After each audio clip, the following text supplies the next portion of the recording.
Hello, good morning, sir. Good morning, madam. Very good morning.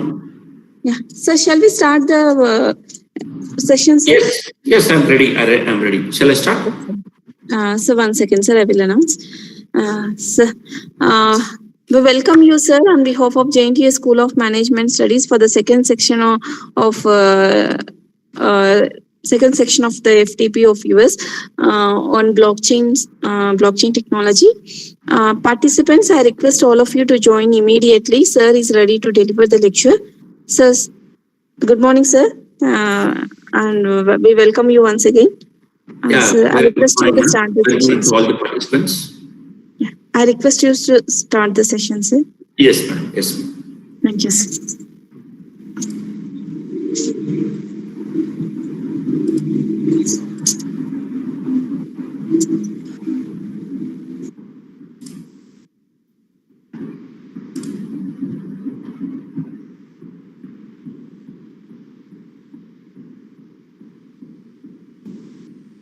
My screen is visible?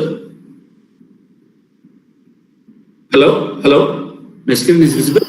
Yes, sir. Visible, sir. Yeah, right. Very good morning to one and all. I think today is the last day of this FDP program, and maybe this may be the last session, I think. Or often one more session is there? Yes, sir. One more is there, sir. Oh, okay, then last but one. Right. Now, as I know that most of the participants are related to the FDI background, and then how can we apply certain applications which is related to the which is if you want to implement something like policies or if you want to increase the degree of trust. Now we need to apply certain technologies. I think you have come across various mechanisms or various concepts of blockchain technology. Now we are going to see. I think you have come across. I've seen your schedule. One of the resource person discussed about Ethereum. Yes or no? You come across Ethereum?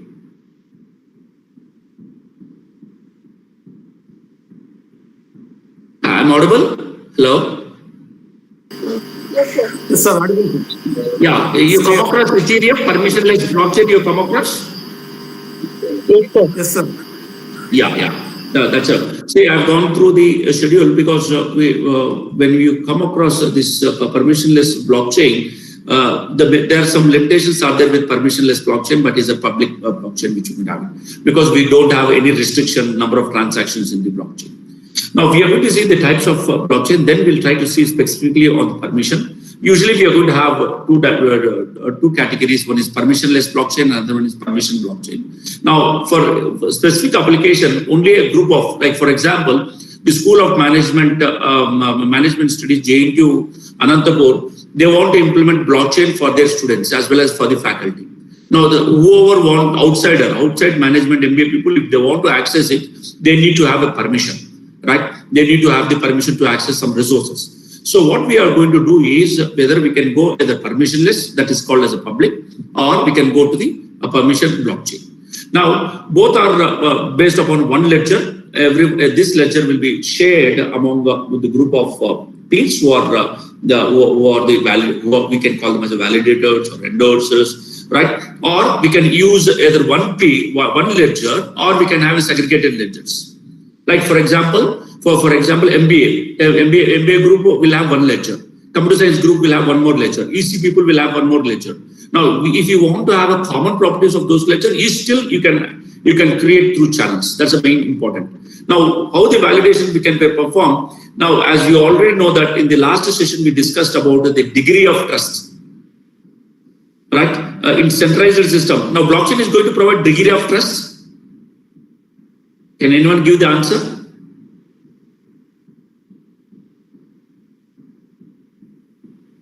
Yes, sir. It provides degree of trust. Yes, it's a degree of trust because decentralized system, definitely in centralized system, there is a lot of we are trusting the centralized system where there is a lot of problems will be there, like single point of failure will come into the picture, or we can we can hack the system very easily so that it will affect the millions of people. Now the blockchain is going to work like a distributed trust, so therefore degree of the trust will be increased between the nodes. And then see, that's why there is no basis for the trust that can be achieved using proof of work or which requires algorithmic solving for cryptographic hash. In the last session, we discussed about the cryptographic hash, how can we perform. The consensus mechanism which you could have it, again, it is a degree of trust, but there is no central authority and the consensus based upon the algorithms. Some algorithms which call them as everyone should follow that algorithms concept which you can have it. Now, we are going to see this concept in detail, how the permission blockchain can be implemented. I'm going to go to little technically, so that if you feel any difficulty, please let me know, because though it is not required for the MBA faculty, but when your students want to do some research work, they need to do some we can call them, they need to have some APIs to integrate for your own applications, because you can create a lot of applications on top of the blockchain. Okay. In this session, which we are going to discuss about the Hyperledger using a blockchain, then Hyperledger Fabric, and then membership service provider, right? Which you can call them. Suppose, for example, the membership service provider, like now the coordinator, the coordinator or the director for FDP program, who is going to provide the very important role here, right? They are the responsible persons to conduct these type of FDPs, the whole university level. Now, a departmental level coordinator also will be there. Now, who has given the permission to conduct this FDP? Right, department level coordinator will request the FDP director or director to give the permission. Then FDP director will take the appropriate approvals or financials from the vice chancellor. And then all these necessary information need to be conducted. So we call them as what? Membership service provider. Right, all the service facilities for specific applications which you're going to provide.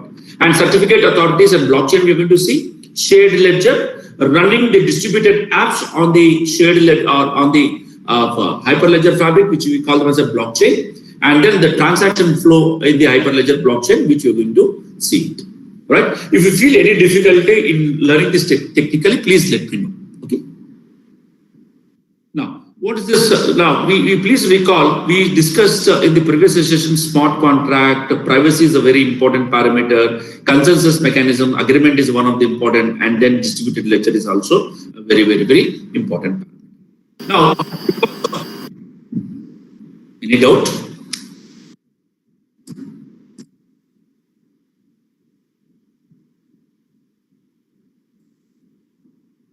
Any doubts? Yeah, okay. Now, why I'm preferring this Hyperledger Fabric? Because it's an open source. You need not to go for anything. So, which is usually, which is maintained by Linux Foundation project, and it is started in 2015. The major characteristics of Hyperledger is open source, open standard, and open governance. It is going. Sorry, it will be provided. And see, that's the point we need to know, that it's a cross-industry technology. And one of the important parameter of the Hyperledger is a permission, right? It's application specific. No outsider is going to allow in this blockchain. We are going to restrict to the group of peers, right? If you want to apply for any specific purpose. Now, it provides a beautiful architecture. Previous architecture it is going to use. It's more scalable, large number of devices, and secure architecture. That's an important parameter. We need to be considered. A secure parameter is required. Now, I want to ask a simple question to the MBA people. I think this is a very new term. Can anyone tell me about the security and privacy? Both are same. Can anyone tell me about the security and privacy? Both are different, sir. Both are different, madam? Yes, sir. Okay. How it is different? Or can you what is meant by secure and what is meant by privacy? So, security in the sense, we can disclose the information to the person whoever we want. Oh. Privacy in the sense, we are not disclosing any information whether to known or unknown people. Is it Oh. whole and soul as an authority will be helping for the one person, then it is called as a privacy. Is it? Good. They are not interested to disclose the information to anyone. Yeah, disclose of the personal information, isn't it? Now, I'll give a little bit clarity to the madam. She has given a good answer. Just if you see, we are going to have an Aadhaar card, isn't it? Right. Now, your Aadhaar card will be up. If you want online Aadhaar card, you're going to get from the UDI website. Now, immediately you will get that Aadhaar card, or what you need to do. Suppose if you want any online Aadhaar card for you, which you want to get it, what you will do, you will enter your Aadhaar card number, then immediately you will get a OTP number, right, to your mobile. Now, why you are going to get? Because you are the authenticated person. Because whether you are, if your mobile is not validated, then you will not get OTP, isn't it? Now, once you get the OTP one-time pad, then you will enter that OTP. Then you are going to get a confidential file which is encrypted with your credentials, and then that credentials will be sent in a secure way through mail. Right? You can, if you want to open, you can open with your PIN code number of your area, or you can open with your maybe surname, or first 4 digits or last 4 digits of your name. Like randomly, you're going to get a password. So what is that? That is a secure way. You're getting the information from the server in a secure way, right? But suppose now the question comes to you like this. Now, if you are going to the Anantapuram, right, where you want to submit your Aadhaar card to the bank for KYC. Now, banker will ask you, you need to update your KYC. Please give your Aadhaar card, right? Now you are going to give your Aadhaar card there, right? You are going to submit it. Now, unfortunately, now suppose for example, now one of the person, he went to the Hyderabad and he want to withdraw the amount, right? He want to withdraw the amount. He will go to the particular bank, same branch, right? Same branch, and then they will verify if you have given the check of 50,000 or 5 lakhs, they will verify your credentials, including the Aadhaar card. Now, the question comes to you whether privacy is lost or privacy is maintained there, because you have given your Aadhaar card in Anantapuram, but the same Aadhaar card information will be available in Hyderabad of the same branch. Yeah, very good. Right? Now, privacy is the disclosure norms of the identity. Now, usually we are trusting the banker, so therefore, even the group of people, the privacy is lost there usually, because they are going to view your credentials without your information. They are seeing your credential KYC. Why? Means the banker is trusting. The bank people are trusting. They are trusting each other. They are going to have it, but the privacy is not there here. Right? Is the disclosure norms of the identity. Now, usually, if they want to access your Aadhaar card, from the server also, you need to get the alert message.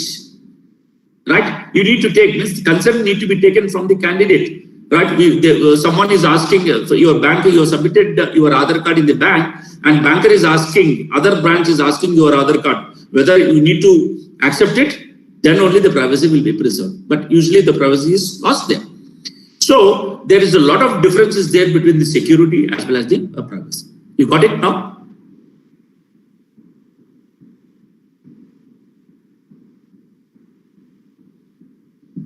Yeah. Right. Now we need to concentrate on the better privacy and the identity management. As Rajesh sir told, we need to provide better identity, because when we are maintaining distributed identity management system is required. What is the unfortunate thing now we are having? We are having so many cards. We have a college ID card will be there, Aadhaar card will be there, PAN card will be there, right, ration card will be there. All these cards will be there for proof of identity only. Then instead of that, why can't we create a common ID based upon all these IDs? These IDs will work like a validations, and then we are going to create a one blockchain ID. That blockchain ID will be used as a unique ID, and then we can evaluate it perfectly, because this ID will be taken from the different types of cards. So the proper better identity management need to be provided. Okay. Right. Now, there are so many different types of hyperledgers were there. One is Hyperledger Composer, Fabric, Indie, Aura, and Sawtooth, which you're going to have it. But we're going to see one of the important and interesting one is the Hyperledger Fabric, which we're going to discuss in detail. Now, these are the various companies which are the part of the hyperledgers. If you see some of the major companies which are part of that, IBM, Intel, SAP, Accenture, right, Cisco, they are part of the hyperledger, and there are so many other companies who are part of this contribution of companies. Okay. Now, what do you mean by this hyperledger? Now, hyperledger is a distributed ledger platform. We already see a blockchain is a distributed ledger technology. Therefore, it is a distributed ledger platform, where it consists of shared ledger, smart contracts, consensus mechanisms, confidentiality, robustness, resiliency, as well as quickly adapting, and then we are going to have the scalability. So the hyperledger is going to concentrate mainly on these important parameters. Okay. Whether I'm going a little bit fast or it's okay for you.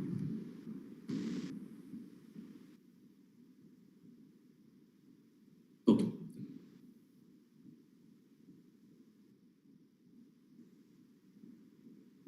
Right. Now, if you see here, the hyperledger block, this is a blockchain. This is one organization we have, right? This is the one organization we have. This is another organization we have. This is another organization we have. This is another organizations we have, right? These are the various organizations which we are going to get.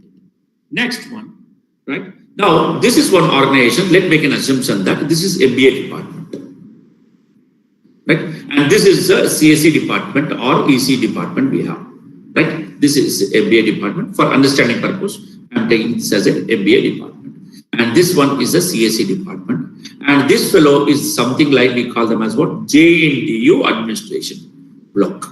They're people who can have an access. This is an access one. Here, we'll have one validator, something we call them as, here the validator can be something like, register is the validator for JNTU, another one. Here, the CA is the head of the Department of Management Studies, will be a CA, right? And then here we have one more, here we have, sorry. Here we have one more CA called CSE HOD will be the CA. Now, here the peers can be the faculty members, the students, and any members are the peers. We can call them as some peers. Means faculty will be the peers, for example. Right? And the clients can be the students. And the clients can be the students. For example, to understand the concept, we are going to have it. Right? Now, what we are going to have it, the end user is going to communicate through its client machine, and then he is going to send some application to the peer. Peer is going to validate it, and then they are going to get send it to the administration. Administration will verify and they will order it, and then even any other things will be ordered, and then we are going to get the information. You got this one? You understood?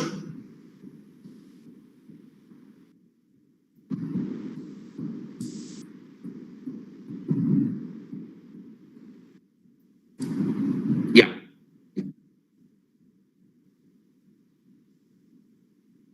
Now, the next important one is this. This is the important parameter which we would have it. Yeah, this is the important parameter we have. We are going to have different types of technical aspects, because we need not to worry about the technical aspects. Your students are, because now that's a concept we need to have it. This era, whatever we are talking about, is a interdisciplinary era. Now, see, no one has thought that it's a very good to see that MBA people, due to financial institutions, that blockchain is going to work. Now, you need to work very closely with the EC people, with the CSE people, right, or with the other people. Right now, it's a very good thing. We need to have interdisciplinary projects need to be there. Like one MBA student who will be the leader, and then 2 BTech students from CSE, 2 BTech students from ECE, and then one mechanical or triple student from the other branches. Then some interdisciplinary projects can be developed very easily, right? Because they will be expertise in their own area, and then we can create a lot of applications in those sectors, isn't it? So we have a membership services. Membership services, something like we can call them as what? We have an authentication, and then we have an auditing. Something is a problem.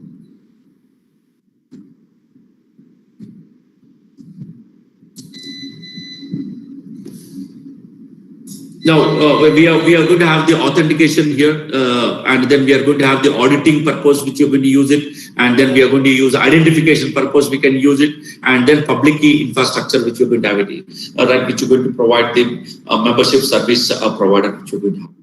And then blockchain services is something like a peer-to-peer communication, which you're going to have it, which is going to be, we are going to have it, and distributed ledger, it is going to have it. It is everything is in the transaction based and the database storage, ledger storage, and then consensus protocols which is going to be used. And then the smart contract, here the secure code is the smart contract we have.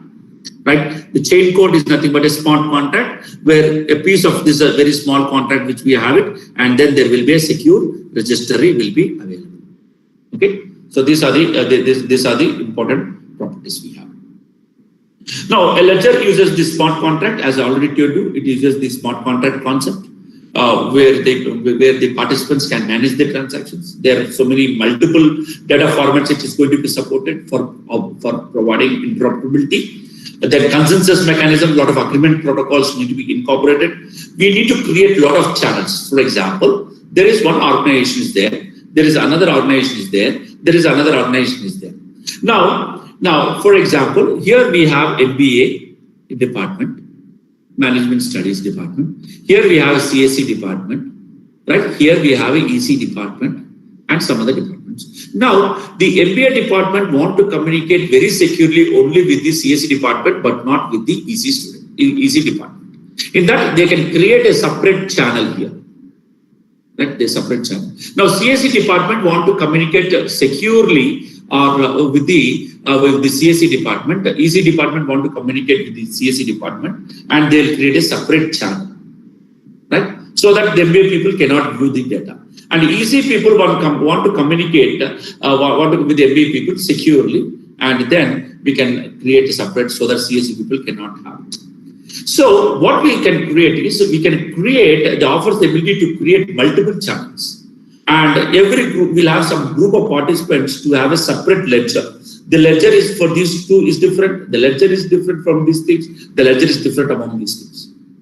So allowing the group of transactions to create the multiple ledger of transactions we can have. Okay. Do you have any doubts here? Even doubts from the participants?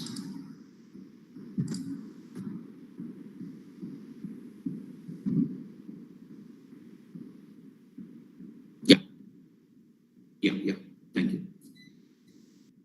Right. Now we'll try to see some technical aspects. I'll explain in your own these technical aspects, because this is a permission based, isn't it? Now membership service provider is there. For example, if you want to update, if you want to attend this FDP, right, you need to have some membership. Means you need to register, you need to take proper permission from your principal or from the head of the department to attend this FDP. And then all these registered candidates, coordinators should take the permission from the director of FDP program. And then the director of FDP program need to take the permission from the vice chancellor. These are the registered candidates. This is the financial thing. So whenever, suppose for example, a new member of the network enrolled through membership service provider, MSP only. Any new member, first you need to register, you need to be enrolled, and then only we can process the data. Okay. For that, actually it's very little bit difficult concept, but I'll try to explain for the thesis. Register authority will be there. Like for example, now the coordinator, the coordinator itself, she cannot do whole thing. Connecting FDPs is very difficult task, usually.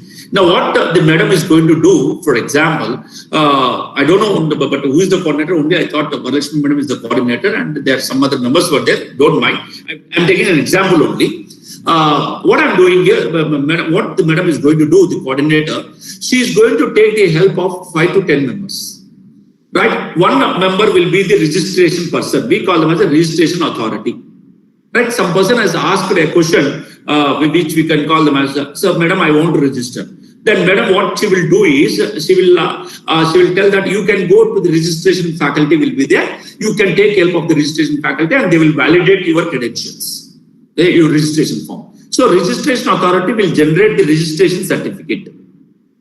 Registration authority will generate a registration certificate. Then after that, the kit authority become enrollment authority. Right, the person who is going to give the kit, hardware kit, which we can call them as. Now, he will see whether he is already registered or not, payment is already there or not, all the information, credentials, this authority, this faculty is going to take care. We call them as what? Enrollment certificate authority. We call them as e-certificate. E-certificate, yes, the particular faculty has been registered and we have given the kit, and then he is eligible to sit FDP through online. Then transaction certificate, we call them as. Transaction means he can ask any type of questions to any resource person. He can ask the queries to the coordinator, because that is a transaction person is going to perform. Authority will be there who is going to monitor. This authority is going to monitor, right, whether the faculty is attending all the sessions or not, whether they are giving the feedback or not, whether they've received the certificates or not. All these things that transaction certificate authority will be given, and everything should be done in a secure way. Everything should be done in a very secure way. Suppose, for example, one person cannot access outside of this FDP program. He cannot contact. He cannot contact a particular resource person outside the FDP program. He need to take the permission from the coordinator. Then only he can take the. He can contact the resource person, because they are the part of the blockchain. Okay. We call them as what? Transport layer security. Transport layer security. Transaction certificate. These are technical terms which we use in the cryptography or security risk. Right? Now, see, for example, either orderer, anyone, all the members should be the part of the blockchain. So, all the members, issuers, company people, all these things are part of the registration authority. It will be stored in the database. And enrollment certificate, it will be stored in the database. The transaction certificate, it will be stored in the database. TLS certificate, it will be stored in the database. Right? All the database which will be there in the blockchain. Right? Now, next one is the certificate authority, which is a very important one. Now, if we see here, now what is that in the hyperledger we have in the sense, all the members, they are going to register to the MSB, Membership Service Provider. Right? All the credentials, they have been registered. Now, this information should be there to all the endorser peers, we call them as. Means we can call the principal of one college, the principal of the another college, the principal of the another college, the principal of the another college, the coordinator of this FDP program, and then ordering service, the university representatives. They are the part of the blockchain. They are going to do as a validators. These are called as a validators. And these members are called as what? Members or clients to a particular application. You got it, all of you? The service providers which you're going to have it. Now, if you see, now, if you take any education institutions or recipient or the issuers or the company verifications, all these things, they enter into the chain code. And this chain code will do verify registrations, integrity of the certificate. All these things will be stored into the blockchain. Right? So the smart contract will be written in the chain code and it will be invoked by the external applications. Okay. Sir, if you have any doubt here, because it is a little bit technical, if you understood, no problem. Otherwise, if you have any doubt, I'll repeat it.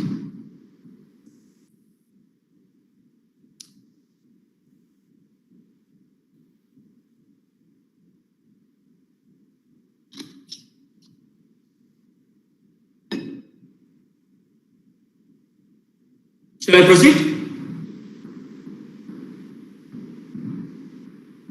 Yeah. Let's make an assumption here of what we are going to do in this sense. Now, see, this is a user A. This is a user A, blockchain A. We can call them as a blockchain A, and this is a blockchain B. Now, what is going to get? He is going to request for registration. That's why I request this certificate to the certificate authority, MSB. And then the certificate will be issued. This is a step number one. And this is a certificate will be issued. And this certificate will be encrypted, will be signed or encrypted. And then the keys, we call them as a key. The password will be sent to the user A. Then user A is going through SDK, software development kit. Through the SDK, it will enter into the blockchain. That's the way. Similarly, if anyone want to verify, right? Similarly, if anyone want to verify from the blockchain, right, he is also registered. He will get the keys. these keys will be come from here itself, right? These keys will be available. Then he will verify the certificate, and then it will ask the blockchain. Now, blockchain will work like what? In the sense, it is work like a degree of trust. Now, I'm trusting the blockchain. Degree of trust, it is going to be working. Now, it is working like a vice chancellor, right? Blockchain will work like a vice chancellor. I'm not only vice chancellor, register, all the directors will be the part of the validated teams, right? This is the certificate authorities as well as the blockchain we do have. And then what is the next shared ledger we have? The shared ledger are of two types, because directly we cannot commit it. We are going to call them as a world state and the transaction log, where all the transaction information will be known to all the people who are the part of the blockchain. So that's why it is going to say the state of the ledger at any given point of time in the database, and record all the transactions that have been submitted to the current value of the world state. Then how we are going to run distributed apps on the Hyperledger fabric. Distributed app on the Hyperledger fabric. Now, how to run this one is a very important point we need to be concentrated. Right? Now, I request the participants, please look carefully this one so that I can explain the concept in detail.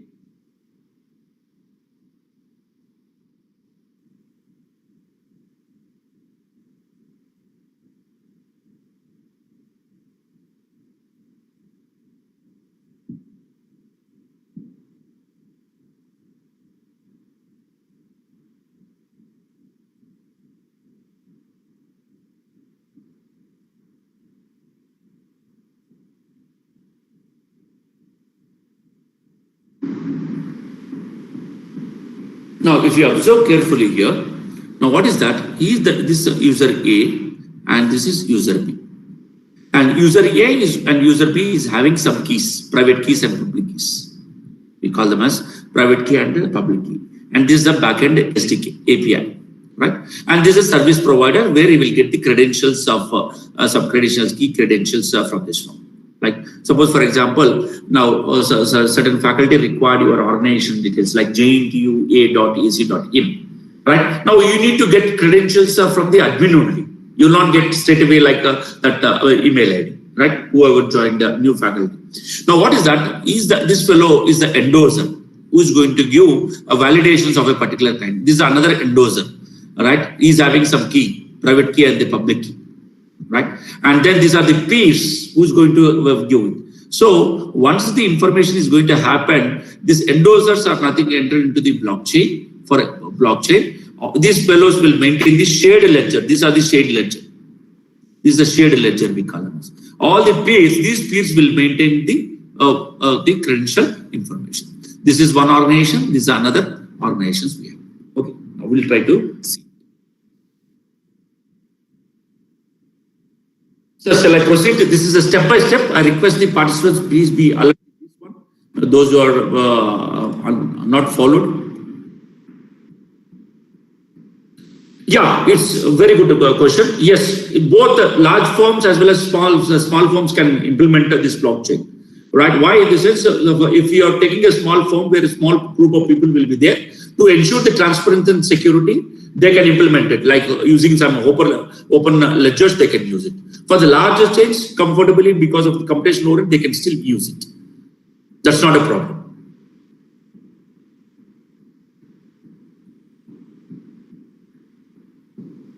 Okay.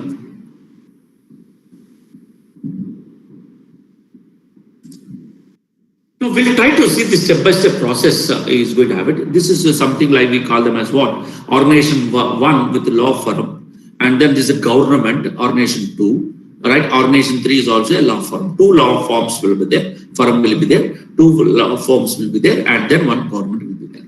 Now the first step is what is that? These are the 3 organizations which you are going to have. This is step-by-step where it is a self-explainable. You can see quickly which we can have. The next one, which we're going to create a user interface. Anyone can create a user interface. This is a user interface for this organization. This is a user interface for this organization, and this is a user interface for this organization. Right? Next. These are the user interfaces we have. And then we have the REST APIs, the client applications where we are going to return with the Java Node.js, JavaScript client application. And this is also a client application. And this is also client applications, right? Where your user interface is working on the client application. Next step. These are the REST APIs. Then this one is the through SDK, through Hyperledger SDK, which we can call them as, through the Hyperledger SDK, I am connecting to the Hyperledger peer. I am connecting to the Hyperledger peer. I am connecting to the Hyperledger peer. Okay. Now this Hyperledger peer, and this is the ordering service we have. This is the ordering service. Who is going to do the ordering service? Now, this is SDK which we are going to have it for any query transaction. Means if I want to send one transaction, that transaction will be sent to a particular person, but everyone will verify that transaction. They will not see the transaction, but they will verify whether it is coming from the genuine and authenticated user, right? And this is the peer container, and this is the OHDP which we will have. This is a peer container, and this is a OHDP, which old state. We can call them as a old state. Before it's submitting to the peer container, it is sending to the database. Everyone is committed, then it will enter into the old container. Right? These are peers which we will have. These are the peers, fabric peers. We can call them as endos. Okay. And then this is a chain code that every transaction will be executed. Chain code container. Every transaction will enter into smart contract. Every transaction will be executed transparent. Suppose, for example, I'll tell you. Now, a chain code is nothing but a piece of instruction which is embedded in your brain. If you miss any one of this FDP, any second of this FDP, or any minute of this FDP, immediately your chain code will be invoked that you have not attended this FDP and you are outside of this FDP. Immediately that alert you. Right? That we call them as a smart contract is a piece of code that is written in the conditional based. Okay. Which is going to work according to the rules and regulations of the application. These are the chain codes which you are going to. Hello?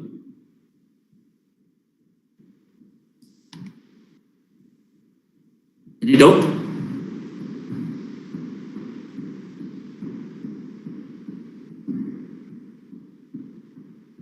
Okay.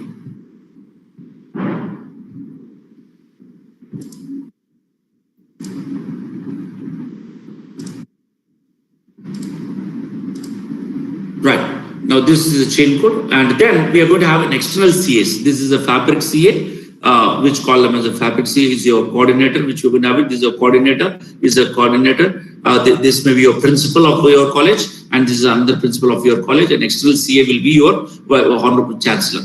Chancellor will be the main person who is going to monitor this FDP. For example, right?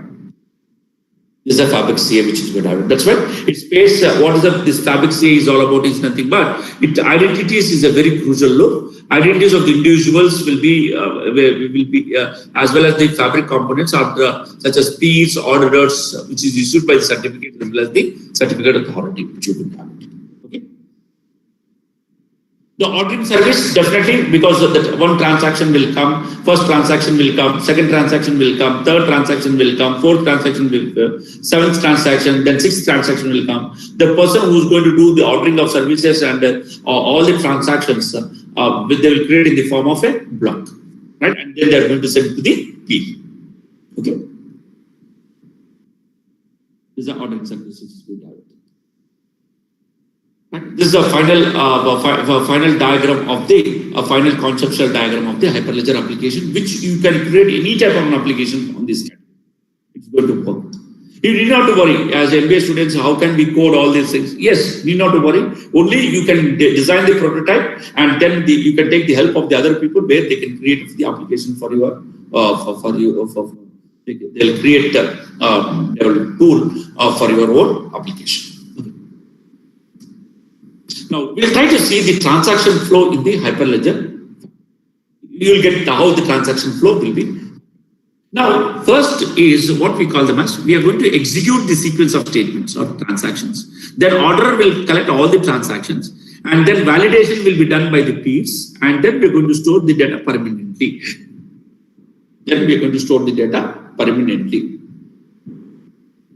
which we can call. So execution, branch orderers, validation, and then persistent storage. This is a sequence of steps which you're going to do. Step 1 is the execution part. Sequence 2 is the ordering. Third one is validating. After validating, everyone should validate the transaction and then store permanently into the database using blockchain. I request before I proceed here, please think carefully. This is very important now. Now, when we have a user A, this is user A we have, right? User A has system called client application through SDK. He is going to send the request, like we call them as a transaction. Some transaction he want to send to the people. Now he will send to the E1. E1 is the endorser. E0 is the endorser, E1 is another endorser, E2 is another endorser. This is the endorser we have, right? And these two are called as committing peers. They are going to validate it, committing, right? They will be updated into the database. And these transactions, these nodes are called as orderers. They will do the ordering of the services. They will do the ordering of services. And this one is called as called as what? We call them as a spot contract, chain code. Right now, once the transaction comes, because it's a distributed one, the same transaction will be sent to 3 members. Then we will verify this E1, E2, E3, E0, E1, E2. You will verify. Like for example, I told you, one application comes, one FDP application comes to all the members, to the registration, to the enrollment, 3 faculty, to all 3 faculty. All 3 faculty will verify whether he paid the transaction fee of 500 rupees or not. If it paid, that's right, then yes, he paid, approved. He will get that, yes, approved, 500 rupees. He paid, approved, 500 rupees. I'm not trusting one person. I'm trusting all the members are the approved. I can manipulate one person, but I cannot manipulate all the 3 persons. That's why E1, E2, E3 must sign. Yes, they have approved, which they will approve it. They will sign before sending to the coordinator, right? This is called, we propose a transaction, right? Next step, execute the transaction, because they will be executed. Yes, I have received a voucher from one participant who has paid the transaction with the transaction receipt, and then he will execute the transaction. Yes, this one, I need to enter that that participant into the blockchain. Execute the transaction, which we call them. So E0, E1, E2 will execute the proposed transaction. None of these transactions will update into the ledger. We are not updating in the ledger. Just we are updating. We are not storing permanently. Okay. Next, these are the executing the proposals. Next one, right? Once it is approved, then that we call them an endorsement. Yes, your verification is completed. You will get the final verification registration, final confirmation mail from the authenticated users. That information will be sent to response. Yes, your application has been received successfully. We are in a process of shortlisting. All this information will be sent back to the client information. Okay. Next one. We call them as endorsement. Then that once the orderer, once we get it, and then you will submit, yes, I got the confirmation mail. Now I need to send it to the blockchain for ordering. Right? Like user 1 is going to send, user 2 is going to send, user 3 is going to send, user 4 is going to send. All this responding is user 1 first, user 2 second, user 3 third, user 4 registrations has been. So that's why we are sending out, submitting the application responses for ordering, entering into the blockchain, right? That's it. Next one, delivering that orderer will deliver to all the peers. Yes, please verify. I received these transactions. All these participants, like we call them a university representative, will send to all, because these are the persons who verified the application. No, along with the non-other members also. Right? These 3 members have verified the transactions, and these are the 2 other transactions which you are going to verify this, and he will send to all the people, right? To all the people, and then we deliver the transaction, and then everyone will validate the transaction. Yes, I validated,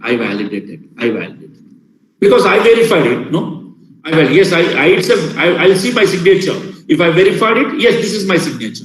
If it is even forgery, you can easily identify it. Okay. This is called as a validating the transaction. Validating the transaction. Okay. Next one, and then sending the notification back to the user. Yes, your registration of FDP program is validated and you are eligible to attend this FDP program. Let me call them as a notification of the transaction, successful notification of the transaction sent back to the user. Okay. This is a notification which you are going to send to the user. Right. If you do have any doubt, so that I will explain.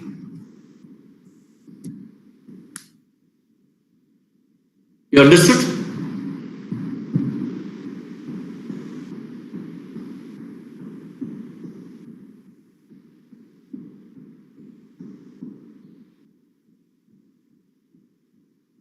No doubts, I think.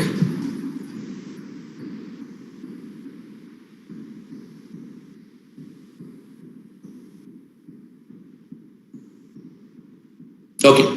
Now we'll take one use case so that you can understand. Now, usually what is going to happen? Now one problem is there, especially like JNTUA Anantapuram. It's a very big university, right? So many affiliated colleges will be there, and then issuing the certificates is the biggest problem there. Verification is the biggest problem, right? Because, for example, once the student, assume that a student received the BTech degree or a master degree, MBA degree from the student, from the university, and then the student has submitted, the student has submitted in the firm or in the industry, right, in the software industry. Now, software industry will take the help of the third party to verify the certificate, whether this is a genuine certificate, whether it is genuine certificate or not. That means certificate verification need to be done. Then the third party, what they will do, they will go for the verification. They will send a confirmation mail to the university representatives. Unfortunately, maybe due to their busy schedule, right, delay may happen. But what is happening? The student may lose his job also. That is another problem. The other problem. So verification need to be done in appropriate way, and we need to eradicate the fake certificates. Right? That can be done using the blockchain. This we have done. My undergraduate students have done this project. Like how they have this project, then I'll take an academic certificate which you will see. Now we have one organizations which call them as what? This is organization 1, right? We can all have institutions. This is another institutions we can have. Organization 2, and this is our companies. Is the another organization, and this is a student community which you can have. Student community S1. All are related to the single channel. We can create multiple channels also, and even we can call them university representatives or the exam section people or the exam section wing will be the ordering of services which we can have. And then we call them as endorsers, normal peers, and then anchor peers which we can have. Okay. Now, what is going to happen? First, manually or electronically, we can generate the certificate data. Now, that certificate data is nothing but a raw certificate data. Raw certificate data. Then we'll create a hash of this data. Then we call them as what? We enter this code, this hash value into the chain code with the user credentials.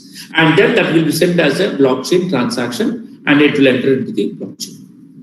Right?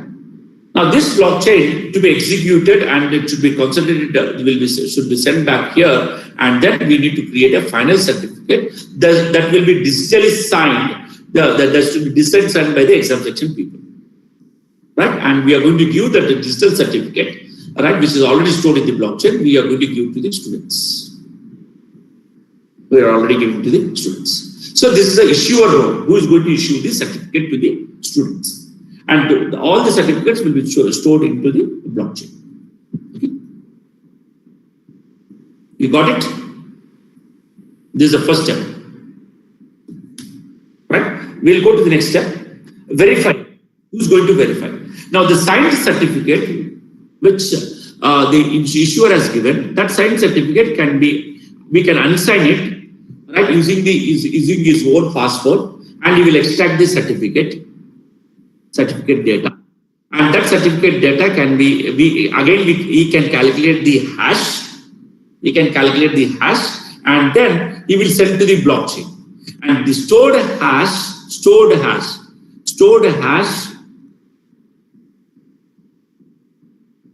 plus, right, calculated hash should be same. Calculated hash should be same. If both are same, then we can say that certificate is valid. Otherwise, the certificate is a fake certificate. We'll publish the results. We'll get it from the blockchain.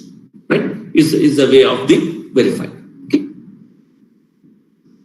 Now we'll try to see how we are going to generate the use cases. Right? Now for that we are going to see how to generate the. Now we need to establish a blockchain in the Hyperledger. Assume that we have installed the Hyperledger. Now we are generating. We are establishing the blockchain network by the command called generate.sh. Right? Next step. Now, once it is generated, it will generate the two keys. Secret key will be generated by the CA. CA is nothing but what? Certificate authority. He is going to generate the public key and the private keys. Right? Public key as well as the private keys. This is a key which has been generated. Now, once it is generated, we are going to store into the composer Docker. This is a key which is being stored by the CA. Okay? This is it. We have the public key and the fabric CA. Now, once it is there, then we can start the blockchain. We can make the blockchain to run.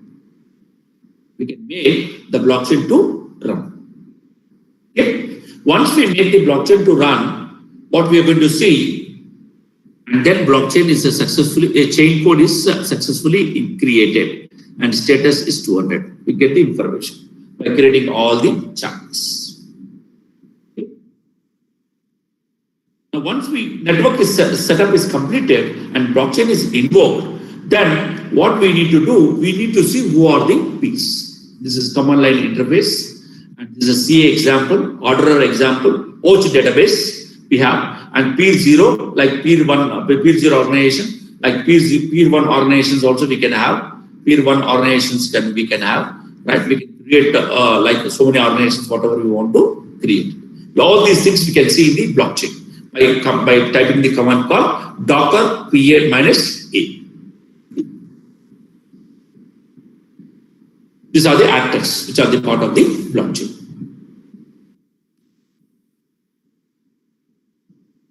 Right? These are the various part of the actors. Now, these are the if you observe carefully, now we have created a network now. This is a broad network. We have, this is credentials of user A. This is identity. This is identity. This is identity number 1. You can call them as your Aadhaar card. This is the Aadhaar card of the other person. 2, right? The Aadhaar card of the other person, which you can have it. Its IP address will have, its MAC address, IP address will be there. And this is another peer address, which you can have it. Peer 3, peer 4, peer 5, peer 6, peer 7. Total information will be stored into the blockchain. Right? Once he is going to register, immediately he is going to get the blockchain. Okay.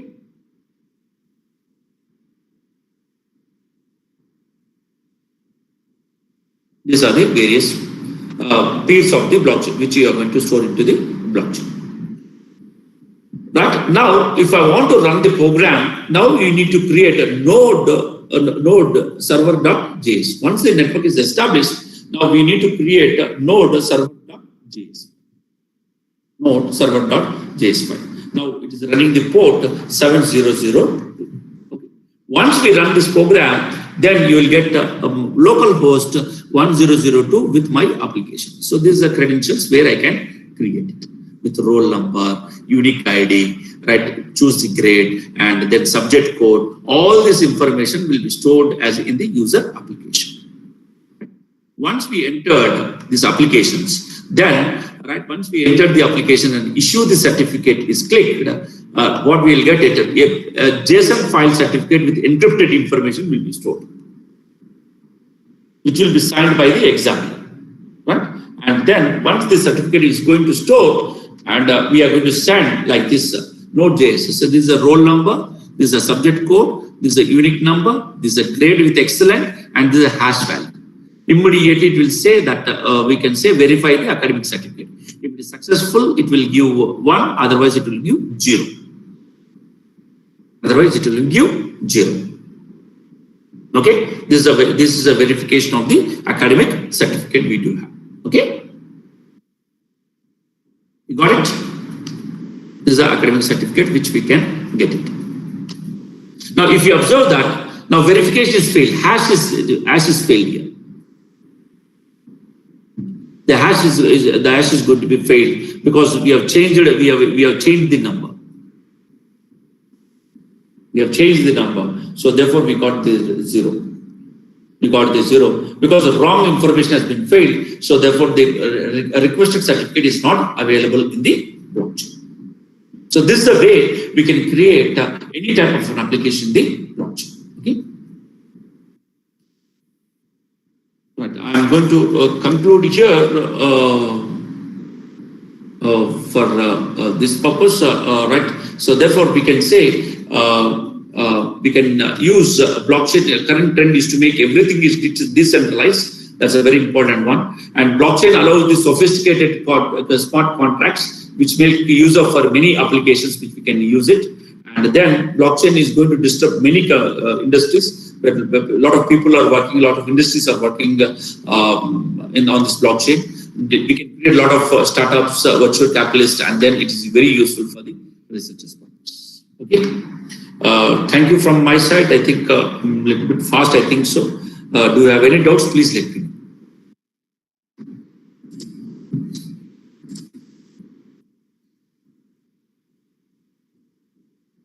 In the last session, I have shown you hands-on. I have shown you hands-on there. Blockchain with hands-on.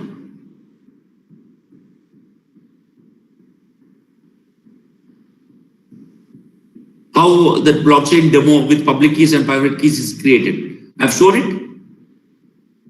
I've shown it in my laptop.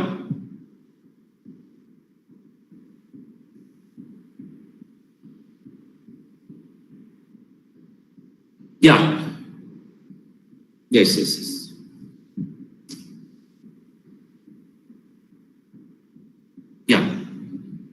Yeah, mining. Yes. Very good. I think we can I can show because we are working on Ubuntu. Little bit, especially it's a little bit tough one, and then we can easily show. That's it, my friend. From my side, I think if you have any doubts, please let me know.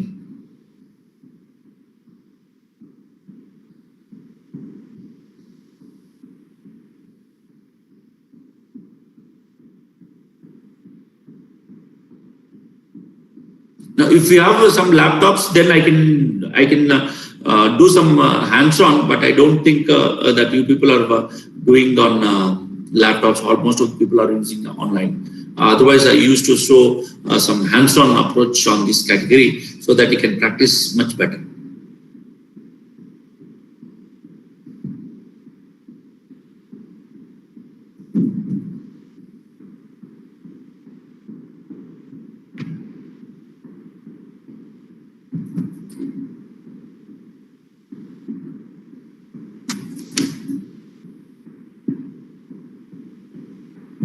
Madam, you are there? Yeah. Yes, sir. Yeah. That's it, my side, madam. Sir, I'm just waiting for the participants' response, sir. Actually, I don't know whether they have doubts related to the session. So that's why I'm making it, just waiting for their response, sir. Yes, ma'am. Yes, ma'am. So, yeah, participants, if you have any queries related to today's session, so you can ask sir directly, or else you can post it in your chat box. Relevant to MPA, if you want any type of thing, then you can ask me a question regarding relevant to that. I can help you in how we can use in blockchain. So one question from my side, sir. Yes, madam, please. Madam. So how can we apply blockchain in our education sector? No, just now I told you, no, madam. For example, we got certificates, sir. Yeah, the example which I have shown you. For example, now usually we are going to have some thousands of students in the university, isn't it? Yes, sir. In the university, and especially JNTU is autonomous. The College of Engineering is autonomous. Yes, sir. Now, what we need to do is we need to create a permission blockchain system where from the first semester to sixth semester, if the MBA is 4-semester course. Now, what we need to do, we need to collect all the informations and then marks will be there. Once it is going to happen, and then we are going to create a digital certificate for them. Yes, sir. And that digital certificate will be stored into the blockchain. Yes, right? sir. Now, immediately we can give that digital signed certificate to the student. Now, wherever he want to give, he can give that certificate. Immediately, the company people, what they will do, they can verify using blockchain, and that company people need to register to the blockchain. Initial registration is required. Okay, sir. Yes. So for all this, we have to write a coding part like that, sir. I mean, for adding our certificates to the block and verifying. No. Only just the APIs are available. Just you need to enter the details. You need not write any code. Okay, sir. Yes. Okay. Other than institutions, separately for myself, suppose I want to save all my FDP certificates and academic certificates. We can do. Now, for individual, it is not required, madam. Individual certificates.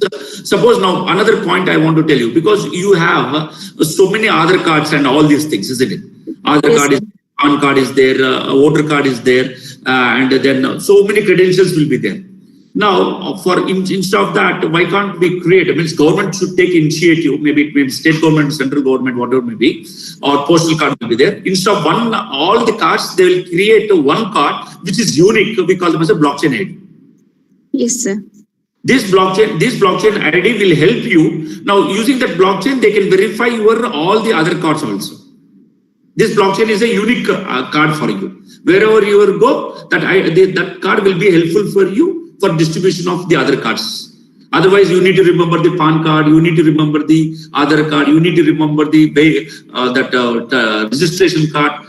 So many cards will be with you. You need not to carry all these things. You will create only blockchain ID card. Okay, sir. Thank you, sir. Yes, ma'am. And sir, one more question from Rajesh, sir. What are the top consultancies for building blockchain technology in India? Any Indian firms engaging projects, sir? Yes, madam, absolutely.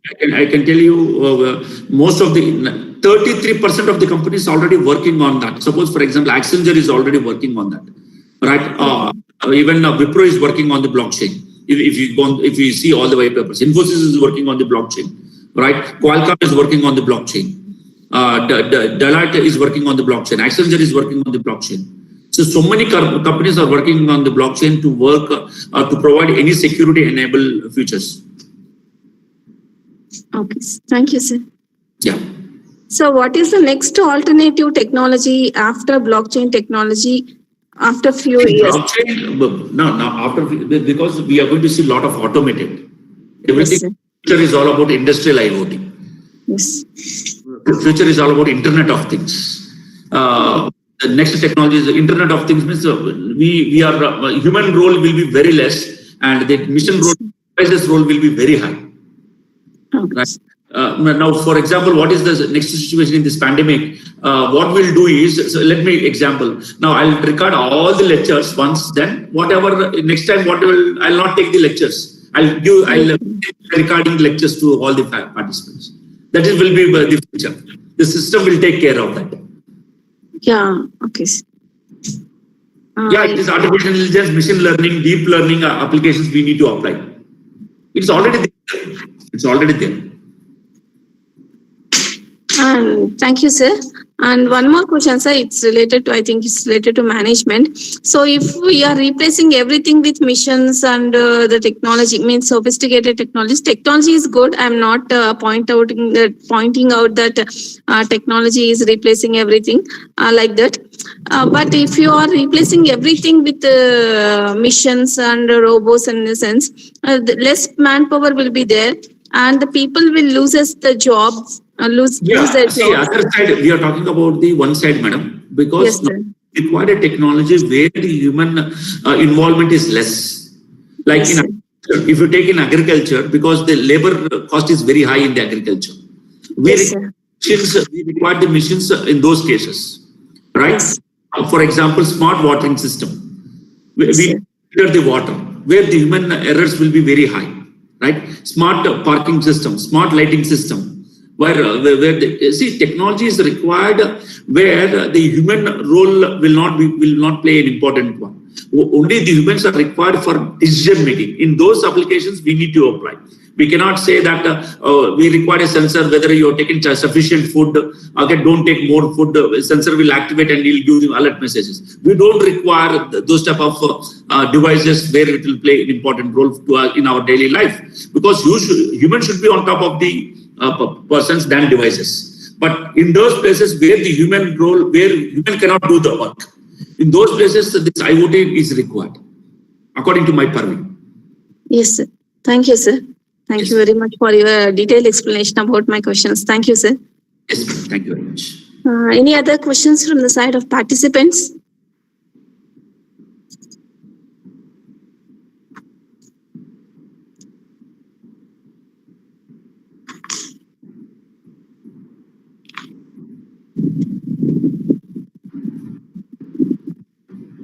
Sir, Rajesh sir is asking for your profile link, sir.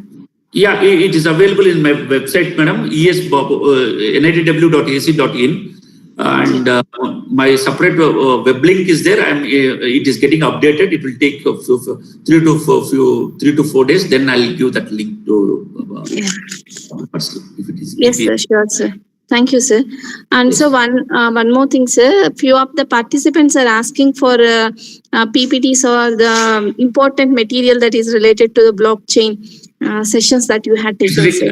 Yeah, madam, I'm ready to give the PPT, but unfortunately, I have distributed PPTs to so many people. They're misusing. I don't know. Yes, sir. I don't. The thing is, I know. yeah, they started misusing.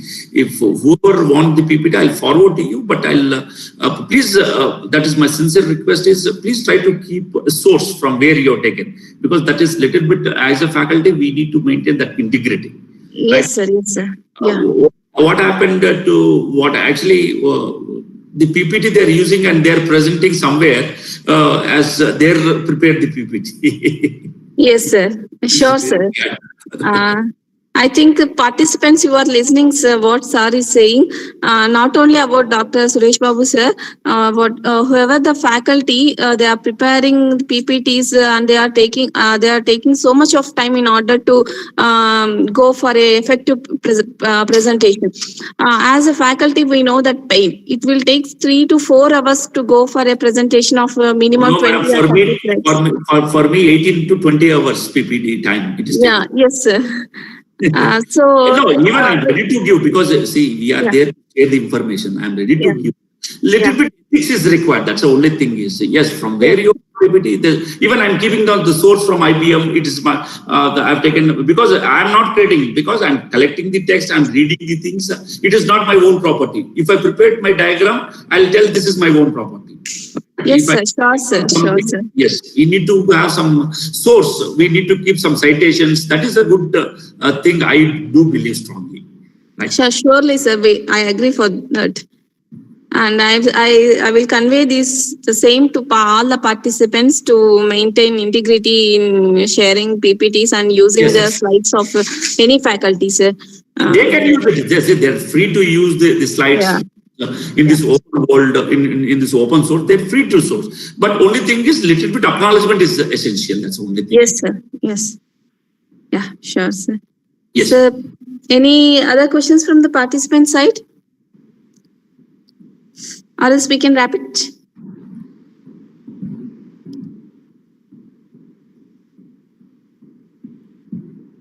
Sir, Rajesh sir is asking that any textbooks for management faculty. With respect to the blockchain, madam. Yes, sir. Yeah. I'll provide some information with respect to the management side. How can they provide blockchain for management, financial, especially for the financial institutions, or the other aspects also. Sir, both sir, finance or HR or marketing. I'll send it. I'll send it. Yes, sir. Yes. Sir replied that it should be contemporary, like finance. And Good. I'll give, madam. I'll give. There is one cryptocurrency and the cryptocurrency and the blockchain by university press is there. I'll share that book, which is freely available. You can download it, or I'll send the link. You can download, or I'll send the book also, if possible. Sure, sir. Thank you, sir.